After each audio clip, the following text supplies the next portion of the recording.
Hello and welcome back to Retro Ranger. Back in 1991, if you wanted to game on the go, you really only had two choices. There was of course Nintendo's Game Boy and Sega's Game Gear. And while each of them had their own strengths and weaknesses, the one I played most growing up was actually the Game Gear, and I enjoyed the in-color games and the larger, more ergonomic size of the machine itself. All that said, it's definitely not the popular choice, of course, as the Game Boy would largely go uncontested in terms of market share. I'm excited to dive in, though, into the lesser-known handheld and the often surprising game library that comes with it. Do these games still hold up well today? Well, let's find out.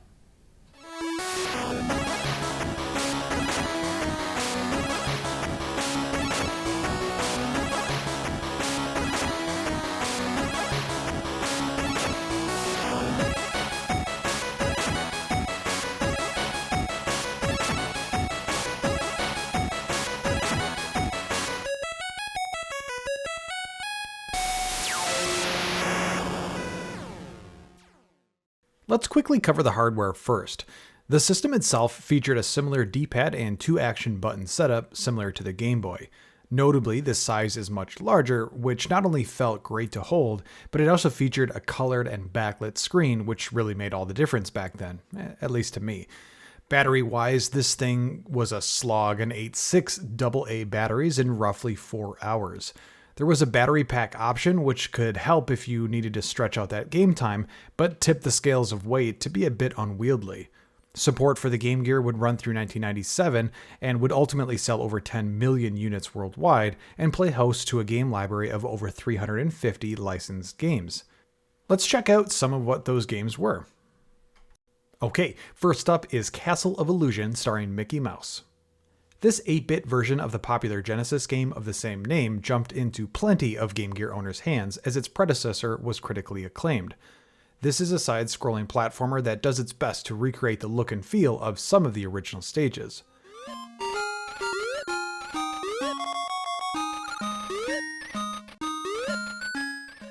You're able to pick up items and toss them as a weapon, but primarily you'll be bouncing on them Mario style by tapping the jump button while already in the air. The graphics are great for the system, and between that and the music, this game really showed off what's capable in the smaller form factor.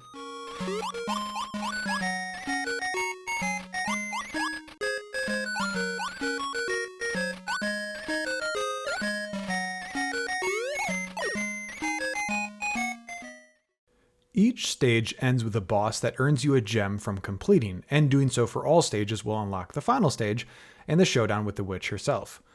The stage layouts are a bit confusing at first and will likely take a few attempts to know where to go, as there's a few instances of branching even in the first stage. Beyond that, this is light and often a colorful experience that presents well on the system. As far as platformers go, it's a great little addition that keeps the difficulty in check to keep you coming back for more. If you get past the stage design, I'm confident you'd enjoy it. Let's move on though to the next game on our list.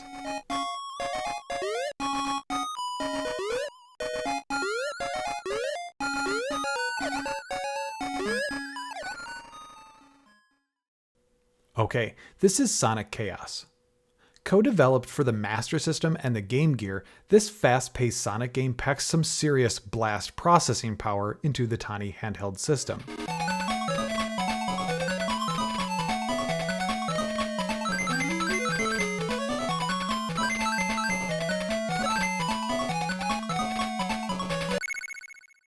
Even better, all that fast speed rarely comes with a penalty. Outside of breaking blocks, which each spawn rubble, there's really no noticeable slowdown, which is impressive.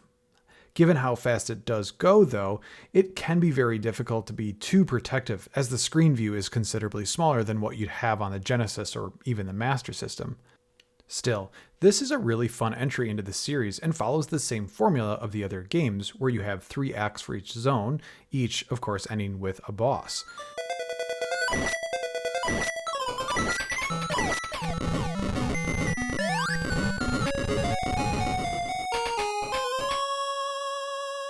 Another cool thing about Sonic Chaos is that you can actually play as either Tails or Sonic, which is actually a first for the Game Gear.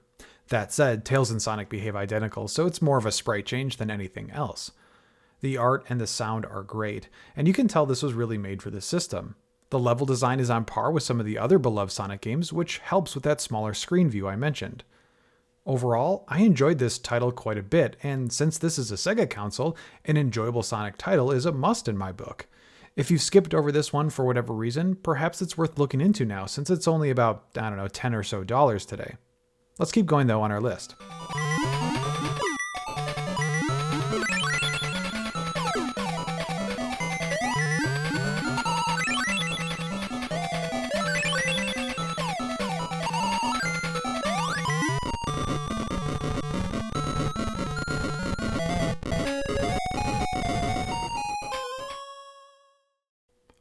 Okay, next up is Streets of Rage 2.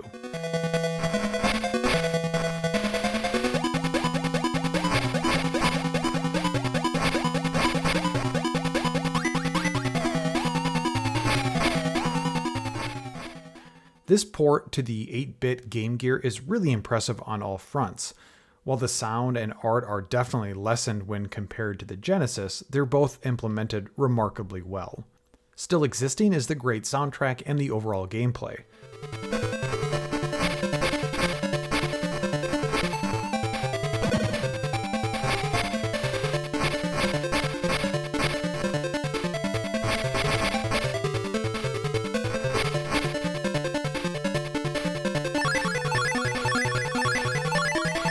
While you can only play as 3 characters instead of the 4 in the Genesis, each still has their own specials.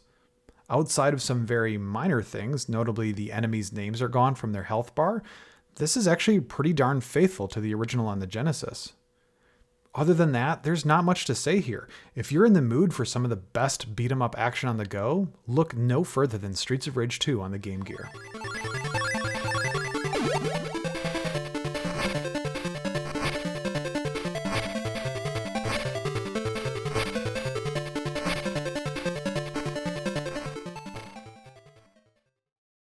Okay, next up is Mighty Morphin Power Rangers.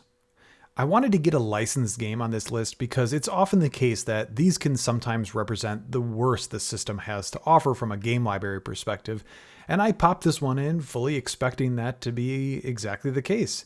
Surprisingly though, this isn't a bad game. Some aspects are actually downright impressive, having played the Genesis version years ago.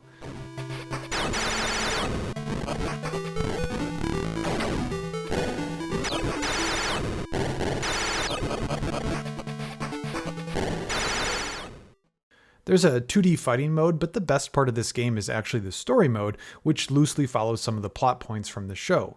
The game is split over 7 stages, each of which contain 2 sections that usually follows the format of a beat-em-up/fighter sequence that ends with a boss.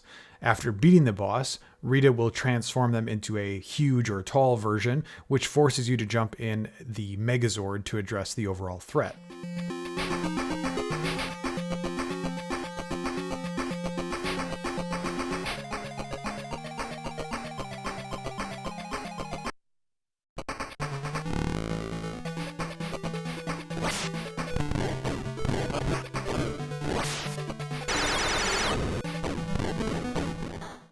During one of the chapters, you'll fight the Green Ranger, who is under control of Rita. After beating the evil Green Ranger, you'll recruit them as a playable character, which also unlocks the Dragonzord and the combination of the Megazord Dragonzord for those large-scale battles.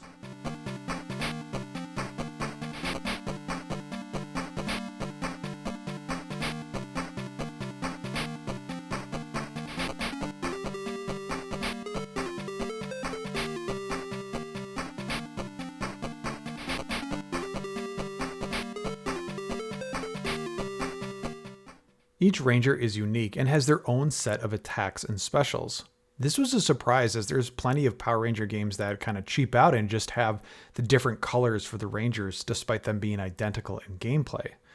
Here though, they all play independent from each other, as do the larger different Zord options. While there are different stage backdrops, they do tend to repeat as there's more stages than backdrops, which is a shame. The graphics for the sprites are all great, as are the animations for the moves and specials, even with the Zords. The difficulty ramps up well, and the final fight was expectedly the hardest. The game doesn't overstay its welcome and can be completed in an hour or so, which is a good runtime for a handheld game that contains no means to save progress. Overall, I came in expecting some SHG, some seriously hot garbage, but was pleasantly surprised by the gameplay, the variety between the ranges, and the art and animations for pretty much every sprite. I enjoyed this one, which is more than I can say for our next one on the list.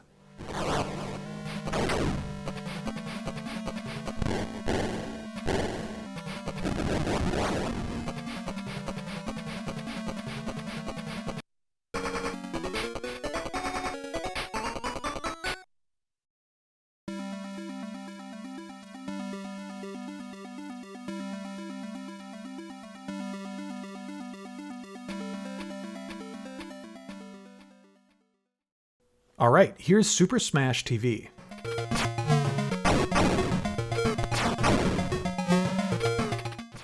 Or is it Smash TV? I mean, the title screen says Smash TV, but the box says Super Smash, whatever. Unlike Streets of Rage 2, this one is far from the original and the well-loved arcade and ports to the other home consoles.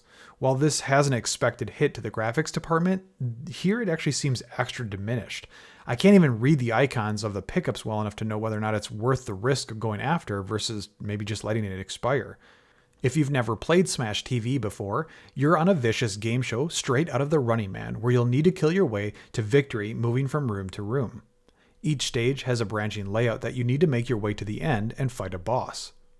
While the concept remains from the original, this game is sadly nowhere near as fun.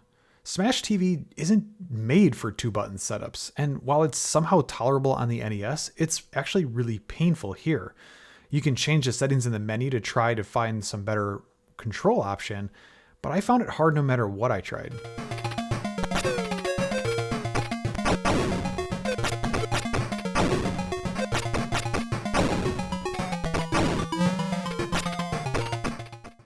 Some of the same bosses are here, like the Mutoid Man, but he takes a billion hits to kill, and it just chewed up countless lives to just finally get that kill. Unless you're a fanatic for Smash TV, I'd steer clear of this one, which is a shame because the other versions of this are so much fun. Let's move on though to the next one on our list.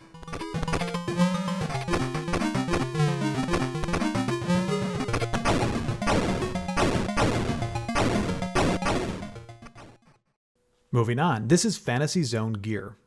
It feels like Fantasy Zone has been released on every platform imaginable, so there's no surprise it'd show up on Sega's own handheld system. The formula remains the same, with this showing you again to take control of the upgradable ship as you take on hostiles from various planets. If you can't already tell, this is a shooter or shoot 'em up, or shmup if you want to be triggered, or in this case, since it's so cute, it's often referred to as a cute 'em up. I wonder why no one ever crams that together to form kmup.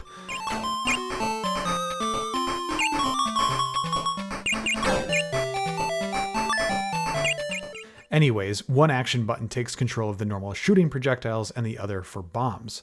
While you can fly top to bottom, and it will be required, the majority of the flying will be left to right on the horizontal axis, which will scroll the screen, and that in turn will seamlessly wrap around when you get to the end.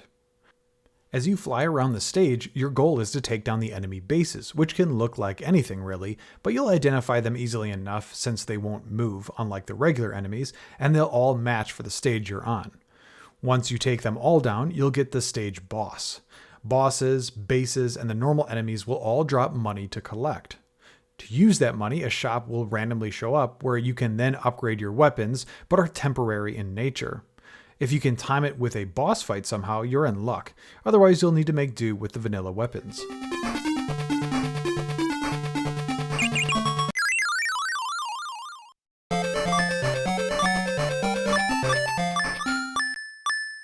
This game is quick to jump in and always a fun time to revisit no matter how many times or on how many different platforms you play it on, and so it makes total sense to have a mobile version of it as well. This is another great entry to the Game Gear library here. Let's move on.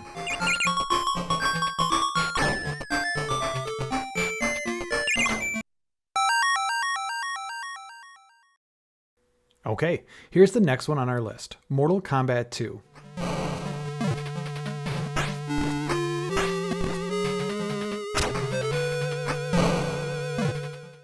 I'm I'm pretty sure everyone knows about Mortal Kombat already, but if for some reason you manage to escape it, and that'd be quite the feat if so, it's a 2D fighter, one of the most influential fighting games in fact. It spawned a ton of games in its own series, and it also inspired many games to come, and even outright copied many times over the years.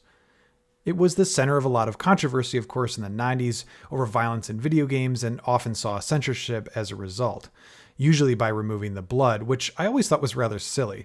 You can pummel, stab, freeze, burn, whatever to enemies until they die, but heaven forbid if they bleed while doing so. Thankfully, the censorship never made it to the Game Gear version, and you can see all the blood you want here.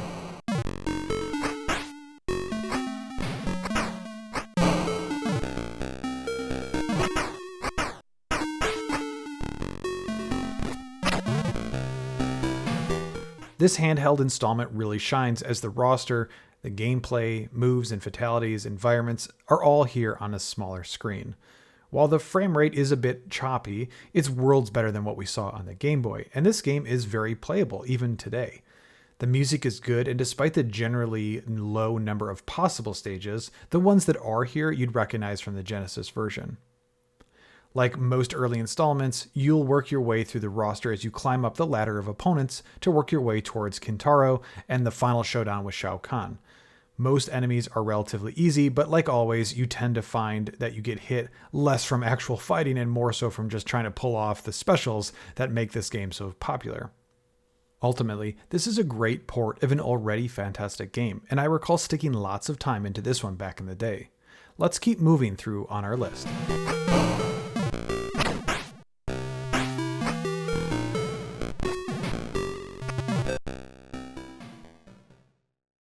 Okay, time for a sports title. Here's World Series Baseball.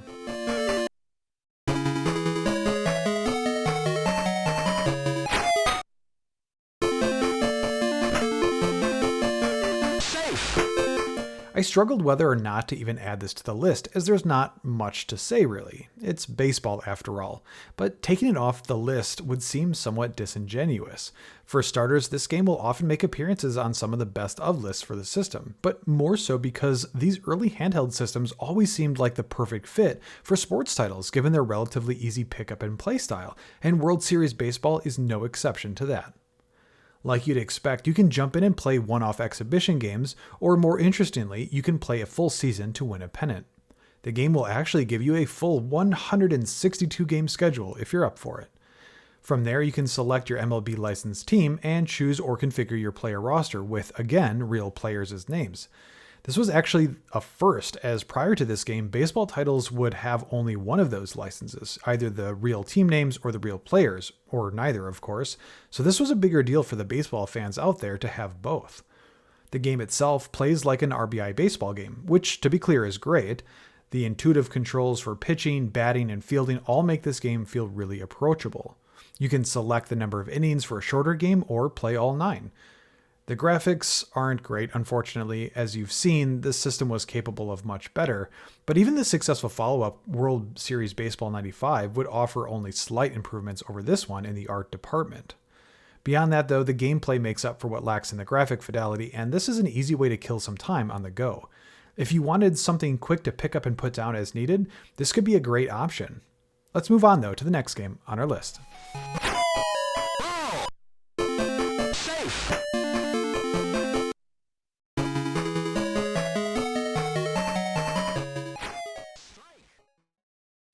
Alright, here's Mega Man on the Game Gear.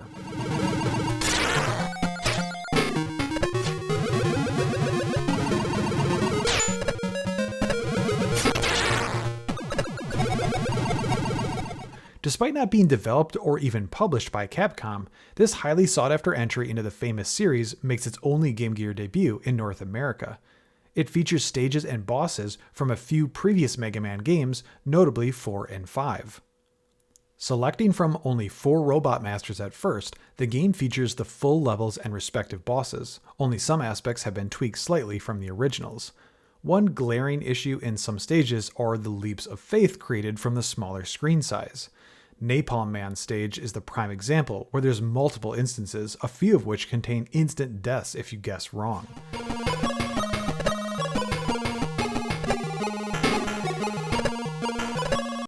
Leaving those in is a bit of a surprise, as other areas have been clearly modified to help in this regard, like Waveman's stage with the octopus mini-boss on the Wave Runner, for instance.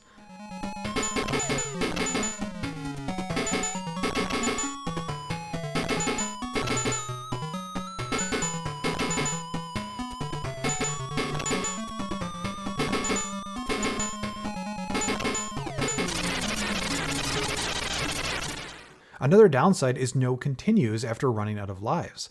They kept the passwords but not continues for some reason, so be sure to write those down as you clear bosses. Though if you make it to the castle, there's no password before the final Wily fight, and a game over will force you to redo the castle, which is really just Waveman and Toadman stages. Overall though, the music, the art, and the classic Mega Man gameplay is all here, if just a slight bit tweaked.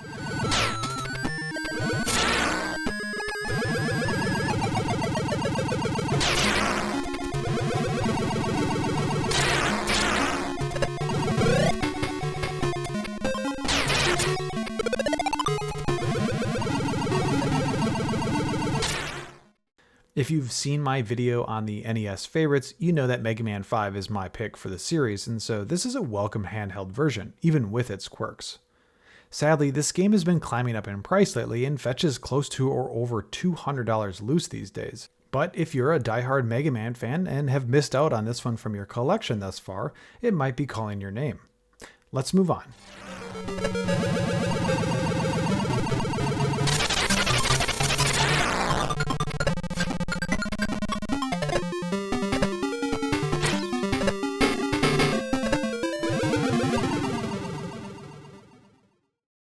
Here's an RPG for those fans out there. This is Defenders of Oasis. Good RPGs on the early handhelds were few and far between in my experience, and here's one that I've come across that's thankfully broken the mold. You start the adventure as a prince of a kingdom that quickly falls under attack through an act of betrayal and an evil influence. You're quickly thrusted into the larger world, and you begin to collect helpful partners in your quest to abolish the evil influence from being summoned out of its sealed state. In between acts or chapters, you get nice looking cutscenes that change the perspective for its duration. I found these to be fantastic, and that they were just really great ways to progress the plot, but were also more than just the typical cutaway. They clearly took the time to build these out, and it really works.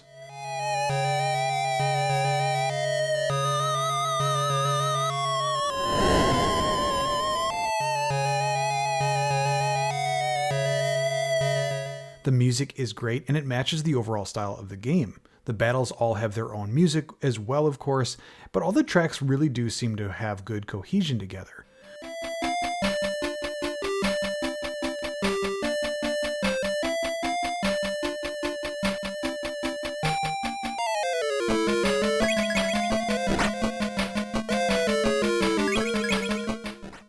One rather interesting concept is the controls, and while it's a bit hard to explain, if you've ever played the early RPGs that you move and you just feel the grid that's invisible, here the corners feel more fluid somehow, and the game will almost push you if you're close to that corner.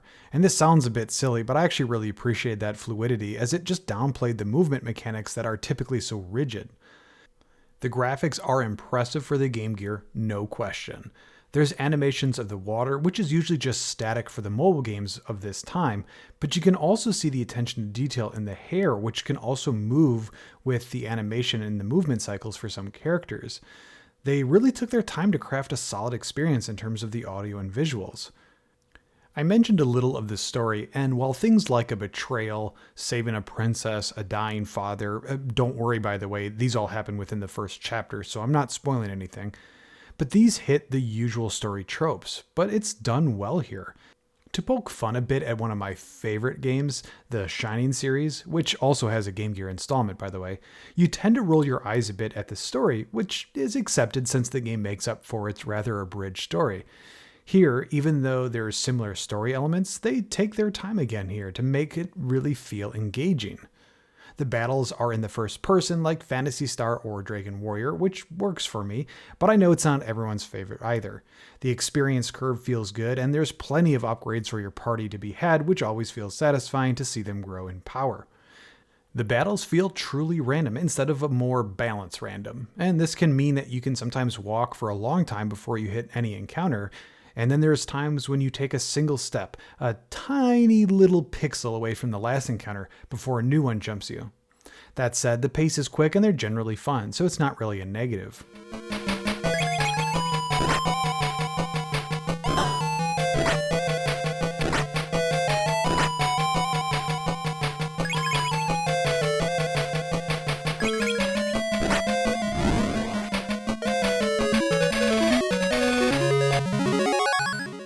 One actual negative, though, is the merchants. Items contain no descriptions, and equipment gives no preview of stats, or even if it's just a general upgrade or not. You have to buy them and then equip them, watching the stats to see if your investment now pays off.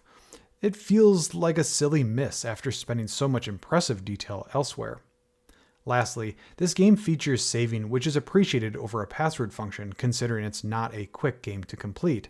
What's a bit funky though is that there's no explicit save feature. The game just does it for you without any indication. I was actually scared to turn the game off my first time playing since I didn't know where or even if it was going to pick up where I left off. Thankfully, I found it to be pretty accurate as far as I could tell. Overall, this is a really interesting RPG, and it's definitely one that I will be finishing soon. If you've not yet discovered this title, definitely get it on your list.